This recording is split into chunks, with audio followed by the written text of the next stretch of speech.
বঙ্গবন্ধুর বাড়ি ভাঙ্গে তলে জাতির ভিতর থাকবে না, এই দেশও থাকে না। এই দিন হতে দিন নয়, আরো দিন আছে, একটু অপেক্ষা করতে হবে খালি। যখন বঙ্গবন্ধুর বাড়ি ভাঙছে তখন তো আমি দুঃখ পাবোই, যেহেতু আমি স্বাধীনতা দেখছি। বঙ্গবন্ধুর বাড়ি ভাঙ্গে তলে জাতির ভিতর থাকবে না, এই দেশও থাকে না। তাহলে আমি যাদেরকে 71 সনে পরাজিত করছি তারাই তো এই কাজ করছে। কোন বিবেকমান মানুষ, কোন সত্যিকারে দেশপ্রেমিক কাজ করতে পারে না, বুঝেছেন? আর শেখ হাসিনার রায় কে দিব? আমি এই সরকারকে মানি না।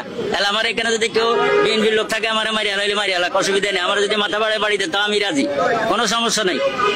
এটার ইতে বিপরীত হবে। যে কালচার সৃষ্টি করছে এই কালচার ভয়ঙ্কর, ভবিষ্যতের জন্য খুব ভয়ঙ্কর। আপনি আমার আজকে বাড়ি ভাঙছেন, আপনি যে সুখে থাকবেন এটা কোনোদিনও না। আপনারও একদিন বিচার হবে। যদি নিরপেক্ষ কথা বলতে যাই তো কথা হইলো একটা, এটা জাতির ভিতর বঙ্গবন্ধু শেখ মুজিবুর রহমানের বাড়ি। এখানে হাত দেওয়া, যে হাত দিয়েছে তাদের আমি এটা পছন্দ করিনি। কেন? এটা জাতির ভিতর বাড়ি, ওনার জন্য আজকে দেশটা স্বাধীন হয়েছে।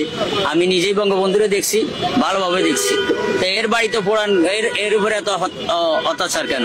এটা তো অন্যায়, অবিচার। এটা আমি মেনে নিই না। এই দিনে তো দিন নয়, আরো দিন আছে, একটু অপেক্ষা করতে হবে খালি।